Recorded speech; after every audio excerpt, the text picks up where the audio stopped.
नमस्कार दोस्तों, मैं तनया गडकरी भारत से। एक दिन पहले हमने संसद में केंद्रीय मंत्री श्रीमती स्मृति ईरानी जी का उद्बोधन सुना और मुझे उम्मीद है कि लाशों का मंच बनाकर पुरस्कार बटोरने वाले पिशाचों को करारा जवाब मिल गया होगा और मिल भी चुका है, क्योंकि आज वो तितर बितर हैं या फिर अपने डिफेमेशन वाले एजेंडे में फिर से जुट गए हैं। लेकिन मैंने यहाँ कर बात करने का निर्णय इसलिए लिया क्योंकि मैंने देखा कि मेरे मित्र और परिवारगण बहुत आहत है महिषासुर वाले रहस्योद्घाटन से। हालांकि कुछ सुबुगाहट तो उन्हें भी थी, लेकिन लगता था कि क्योंकि सनातन कहता है कि किसी दानव में भी अगर एक गुण है तो उस गुण को पूजा जा सकता है, उन्हें लगता था कि ऐसा ही कुछ होता होगा।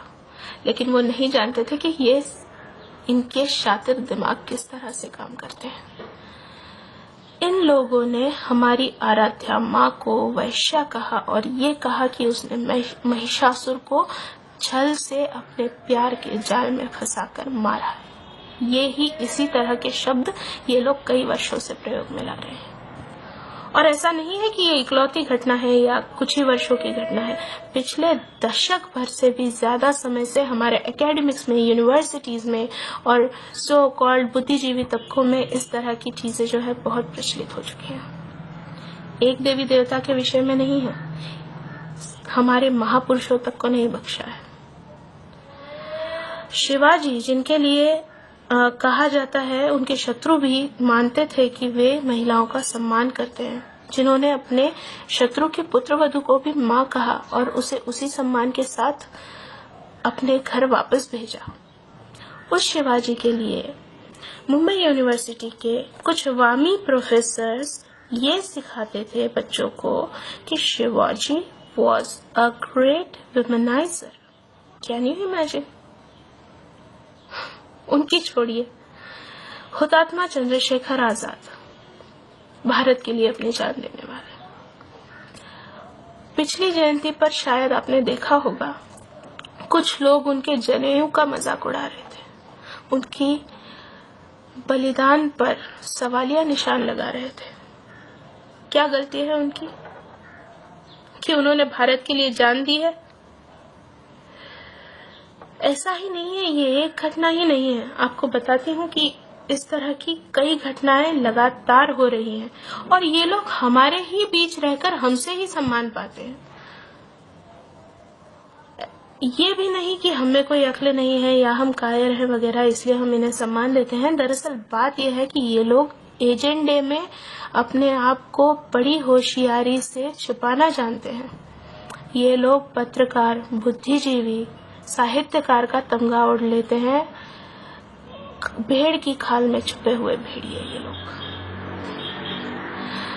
कौन जात हो? रवीश कुमार जी बड़े निष्पक्ष पत्रकार बनते हैं। घटना बताती हूँ। मैं राजस्थान विश्वविद्यालय में 2012 जनसंचार एवं पत्रकारिता में स्नातकोत्तर हूँ।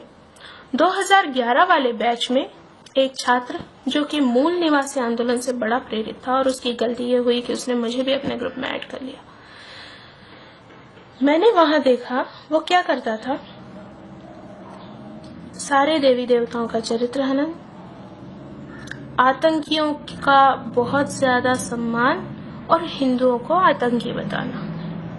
हालांकि इस सबके लिए उसे जेल भी जाना पड़ा। उसने क्या लिखा था, मैं क्षमा के साथ आपको ये बताना चाहूंगी क्योंकि आपका जानना जरूरी है। उसने लिखा था माँ सीता के विषय में। सीता वाल्मीकि आश्रम में के बाहर निर्वस्त्र नहा रही थी खुले में।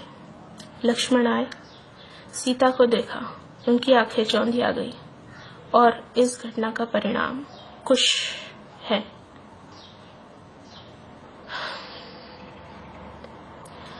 हालांकि भारत की न्याय व्यवस्था ने इसके लिए उसकी जांच भी की, उसे जेल जाना पड़ा।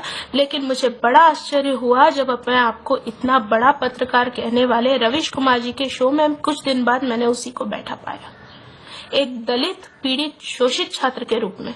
और रवीश कुमार जी अपने दर्शकों को बता रहे थे कि ये देखिए, ये एक दलित छात्र है जिसे अभिव्यक्ति की आजादी से रोका गया, जो ब्राह्मणवाद का शिकार बना, जिसे अत्याचार सहना पड़ा और जिसे जेल जाना पड़ा। ये पत्रकारिता का स्तर रह गया है आपका।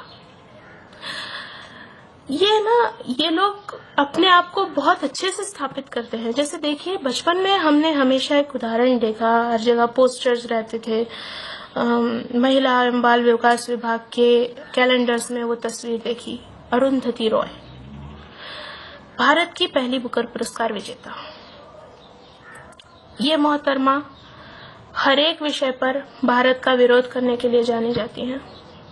हर एक विषय पर, सामाजिक मुद्दों पर धर्म का विरोध करने के लिए, हिंदू धर्म का विरोध करने के लिए जानी जाती हैं। कश्मीर की आजादी के नाम पर आतंकवाद का समर्थन करने के लिए जानी जाती है। लेकिन हम लोग सोचते थे कि ठीक है, चलो बुकर पुरस्कार मिला है, कुछ तो अच्छा लिखा होगा, कुछ तो सोचती होंगी, और इसीलिए हम सोचते थे कि चलो इनकी भी बात सुनी जाए। क्या लिखा था इन्होंने? The God of small things, जिसके लिए बुकर पुरस्कार मिला। नाम बड़ा अच्छा है, लेकिन इसका विषय वस्तु क्या है, क्या आप जानते हैं?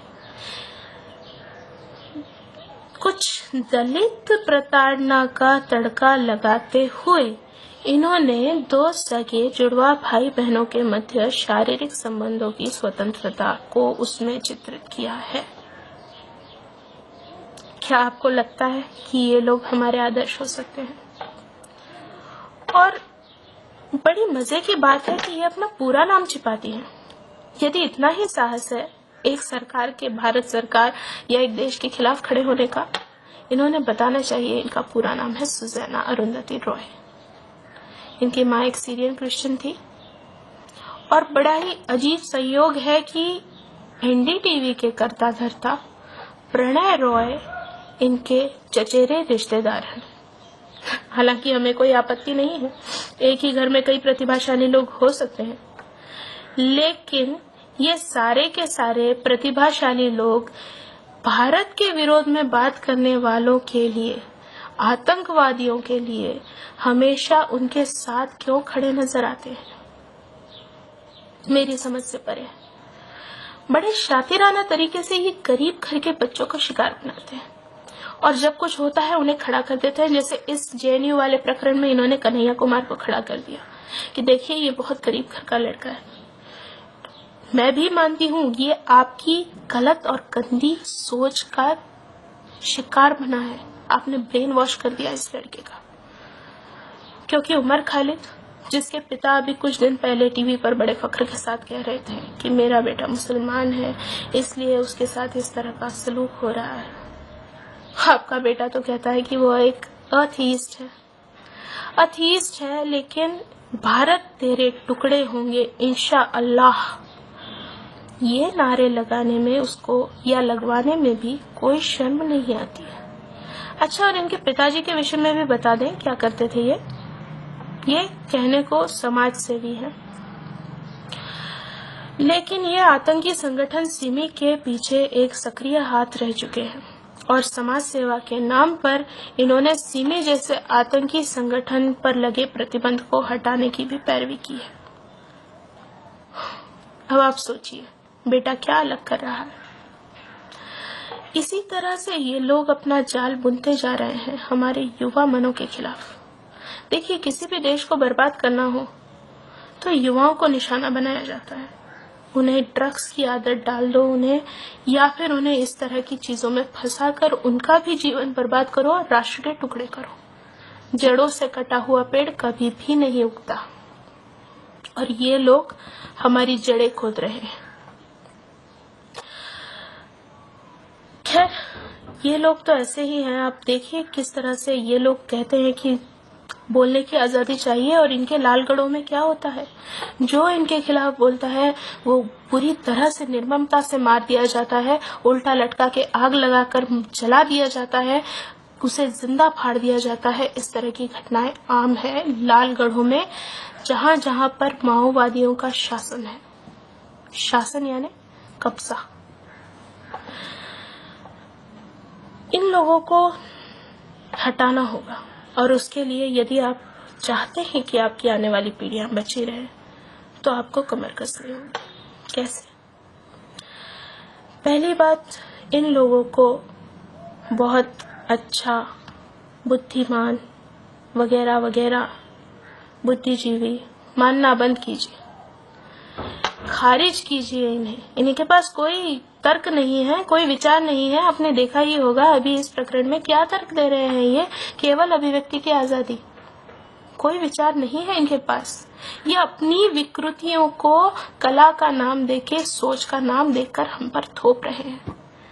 यदि आप यूनिवर्सिटी में पढ़ते हैं और इस तरह के कोई प्रोफेसर्स हैं, आप उन्हें खारिज कीजिए, उनको रोकिए, उनकी बात नहीं सुनिए। यदि आप कला क्षेत्र में हैं तब तो आप ऐसे लोगों से टकराते ही होंगे हमेशा। उनके साथ काम करना बंद कीजिए। और जो लोग प्रभावशाली पदों पर बैठे हैं उनसे मैं अपील करना चाहूंगी, क्योंकि ये लोग क्या करते हैं, ये जो भारत को तोड़ने की बातें करने वाले हैं, ये लोग कला के नाम पर बहुत बड़ी बड़ी ग्रांट्स लेते हैं, गवर्नमेंट ग्रांट्स, और फिर कोई एक नुक्कड़ नाटक या कुछ भी विकृत चीजें दिखाकर और ऐश करते रहते हैं। तो आप जब भी कोई ग्रांट सैंक्शन करते हैं, देखिए कि ये वास्तविक कलाकारों के पास जा रही है या बौद्धिक आतंकवादियों के पास। आपका दायित्व है ये, यदि आप चाहते हैं देश बचा रहे। अखबारों को देखिए किस तरह से आतंकियों का साथ देने वालों का समर्थन कर रहे हैं। जो भी आपको ऐसा करता दिखे, बहिष्कार कीजिए। और दूसरी बात, अपने व्यवहार को भी परखिए। सोचिए कि हम ऐसे कौन से सुराख छोड़ देते हैं कि जिनसे होकर ये लोग हमारे देश के शरीर में ये कीटाणु प्रवेश कर जाते हैं। अपने व्यवहार को परखिए। क्या कभी मजाक में ही सही किसी तरह से किसी का दिल तो नहीं दुख रहा है? किसी जाति या किसी भी समुदाय विशेष के खिलाफ कोई टिप्पणी तो नहीं हो रही है? सोचिए कि हम हर एक से बराबरी का व्यवहार कर रहे हैं। क्या हम अपने घर में काम करने वालों को, अपने व्यवसायों में काम करने वालों को सही उचित उनका पारिश्रमिक दे रहे हैं? और ये भी सोचिए कि आपके घर में काम करने वाले दीदी या भैया काम खत्म करने के बाद आपके साथ बैठकर चाय क्यों नहीं पी सकते? मन का सम्मान सबसे ज्यादा महत्व रखता है, इस बात को याद रखिए। भारत को टूटने मत दीजिए, क्योंकि भारत का भविष्य सिर्फ आपके हाथों में, हमारे हाथों में। वंदे मातरम।